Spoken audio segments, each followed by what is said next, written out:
In this podcast, we are going to outline some of the key aspects of being an external examiner in the context of partnerships. We are going to outline the external examiner role. We're going to take you through some of the resources that are available to support you in undertaking that external examiner role. And we're going to talk through some of the key milestones in being an external examiner and how your reporting sits within our wider quality assurance process. In terms of information and key contacts that you will receive as part of your role as an external examiner from academic partnerships and the partner institution, you should receive key contact details including the names and telephone numbers of the AP administrator for your partner and programme, together with the named partnership manager.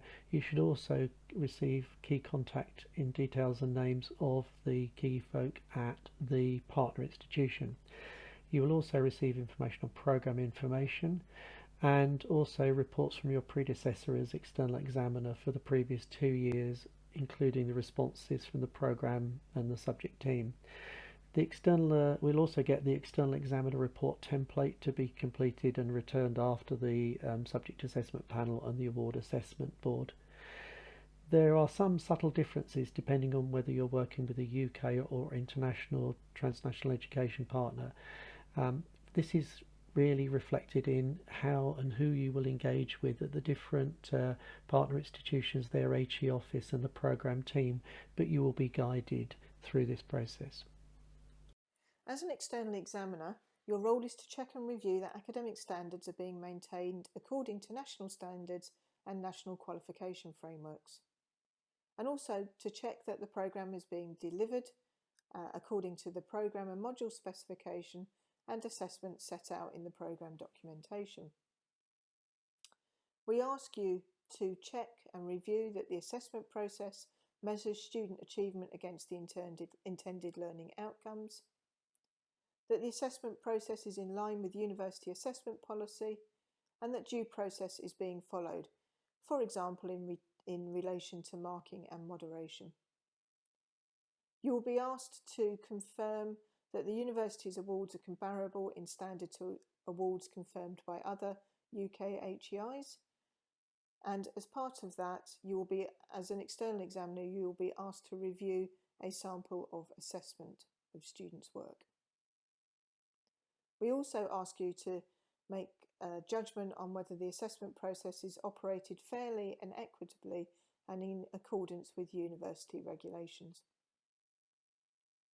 We encourage all of our external examiners to meet with programme teams ahead of the subject assessment panel, and quite often this can be on the same day as the panel itself. This works quite well where the panel is held in person and the external examiner can combine this meeting with the subject assessment panel into one trip. We ask external examiners to be a critical and supportive friend, to both highlight where good or exceptional practice is taking place, and also to support where enhancements or modifications are recommended in order to maintain the programme's currency and relevancy.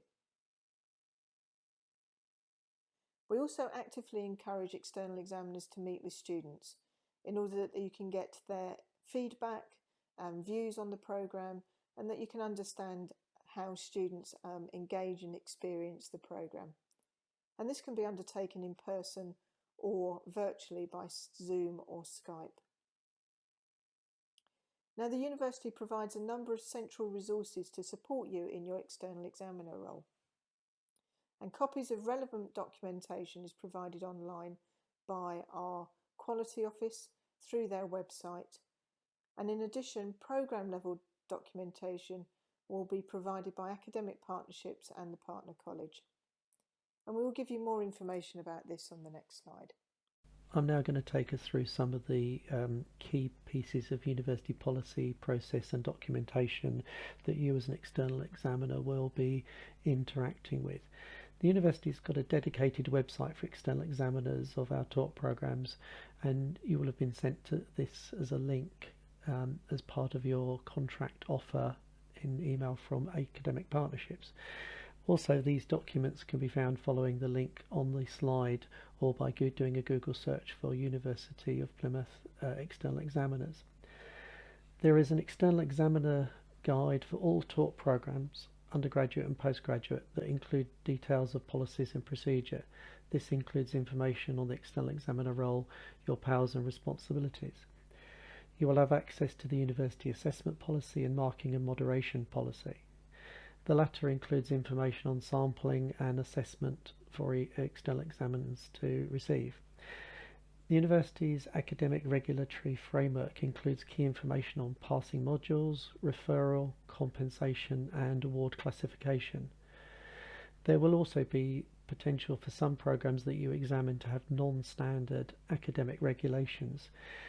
These will be detailed in the program information you receive, and the local program team will be able to clarify any questions you have on these exceptions to regulations. For example, these could relate to professional body requirements that have a minimum pass requirement, or exempting the use of the university's regulation on compensation. The university conferring of marks and awards is a two-stage process. There is a document on subject assessment panels and award assessment boards that clarifies the distinction between the various roles of these panels and boards and the remit of the subject assessment panel and the award assessment board. Subject assessment panel is where individual modules are reviewed, checking that assessment is in accordance with the program documentation and standards, and that the marks are conferred. Once modules have been approved at the Subject Assessment Panel or SAP, they can only be adjusted if there is an error or omission in recording. Individual performance is not discussed at the SAP. Individual profiles are then reviewed at the Award Assessment Board with decisions made on progression, proceed, repeat, referral, and awards. We ask that external examiners and award external examiners also make brief oral reports at the Subject Assessment Panel and the Award Assessment Board. In addition, there is a formal written stage where external examiners are asked to provide written confirmation that the standards of awards and the processes and policies have been adhered to. The university has a standard report that it asks all external examiners to complete and submit prior to their honorarium payments being made. You will receive a variety of core information about the programme and modules that you are responsible for reviewing. Now, in your portfolio, you may have some modules that are dedicated to particular programmes, and you may also find that you have modules that are delivered across multiple programmes. In the documentation, you'll be provided with information on the programme intended learning outcomes and the module's assessed learning outcomes, and this will facilitate your review and judgment of the standards of the programme and modules. Now, in accordance with the university's assessment policy, you should also receive copies of assessment briefs for review and approval, and these will also include the assessment criteria and, where relevant, any marking schemes or rubrics used by the academic teams. When you receive your sample of assessments, you should also receive a short module report. This will provide you with oversight of the functioning of the module for that term or semester. Module reports will be bespoke by the partners, but we would normally expect them to be include within them a report on any arising issues, any specifics around the internal tools used to calibrate teaching, learning and assessment processes, and also the internal moderation process. In addition, you should also receive a programme plan that includes a lot of information around the previous year's key metrics, arising issues, and student satisfaction and feedback. And the programme plan will include identified actions for enhancement by the programme lead. The programme plan will also include the previous external examiners' feedback and how the programme team have responded to that feedback. Now, one of the things that we actively encourage our external examiners to do is to engage in dialogue with academic staff. And you should have an opportunity to meet academic staff when you attend the subject assessment panel. However, please use other opportunities, whether it be by phone or conference call or by email, to engage with academic staff and the programme lead. There will be a representative of academic partnerships at each of the subject assessment panel and award assessment boards, and this will normally be the named partnership manager for that partner. The partnership manager will also chair the award board and often the subject assessment panel. Now, as a subject external examiner, you're expected to attend the SAP in person, where that's possible to do, or where it may be more practical, attend virtually. In absolute exceptional circumstances, it is possible to submit a report to the panel, but this must be discussed with your partner college and academic partnerships prior to the subject assessment panel taking place. Now, in terms of the number of panels, this varies by partner, but will be somewhere between 1 to 3 per year and is linked to the number of intake points for particular partners and programmes. Now, if you're also an award assessment examiner, you will be required to attend in person or again attendance virtually for that board. It's important to note here that without an award external examiner present, an award assessment board is not permitted under university regulations to take place. Now, returning to the subject assessment panel, it's just to reiterate here that the function of a subject assessment panel is to confirm or modify module marks and ensure that students are being assessed in accordance with the assessment programmes and the intended learning outcomes for the subject modules. So the focus at the panel is very much on the modules. We do not discuss individual student performance at the panel. It's also important to note that external examiners are not expected to double mark individual scripts or assessment, and if a subject external examiner believes that the standards of marking overall or within a particular classification are not at the appropriate level, they may propose that all marks in the category be revised up and down. However, it would be expected that such a recommendation would be discussed with the module team in advance of the subject assessment panel taking place. Now, if an external examiner in reviewing some sample scripts identifies concerns about marks in individual scripts, they may not be revised unless the examiner also reviews comparable marks across the cohort. And again, the university would expect that this issue would be discussed with markers in advance of the panel. So just to summarise, the external examiner role at the subject assessment panel is to comment on assessment processes and confirm the standard content and development of the modules within the subject, and identify any arising issues.